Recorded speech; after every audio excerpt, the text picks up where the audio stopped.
কোন সুখের আশায় তুমি আমাকে ছেড়ে গেলে এটা আজও আমার কাছে অজানা। আপন তো ছিলাম অনেক আগে, এখন হয়েছি অচেনা।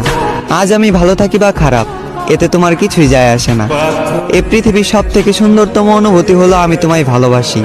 আর এই পৃথিবীর সব থেকে কষ্টদায়ক যন্ত্রণা এটাই যে তুমি আমায় ভালোবাসো না। আজ দাফন করে দিলাম তোমাকে নিয়ে স্বপ্ন ছিল যত, এবং তোমার আচরণ দেখে বুঝে নিলাম চাইলেও জোর করে হওয়া যায় না কারো মনের মতো। হ্যাঁ, আমি হয়তো ছিলাম না তোমার মনের মতো, এর জন্য যে বুকে তোমার মাথা রাখার কথা ছিল সে বুকে আজ বিচ্ছেদের ক্ষত। আজ আমি অনেক বড় অভিনেতা, মুখে রাখি হাসি, গোপন রাখি মনের ব্যথা। আমি এখানে তোমার দোষ দেব না অযথা, কারণ যে নিজের ইচ্ছায় নিজের জীবন শেষ করে তাকে বলা হয় আত্মহত্যা। হ্যাঁ, আমি নিজের ইচ্ছায় নিজের জীবন শেষ করেছি, কারণ আমি নিজেই বলেছি ভালোবাসার কথা।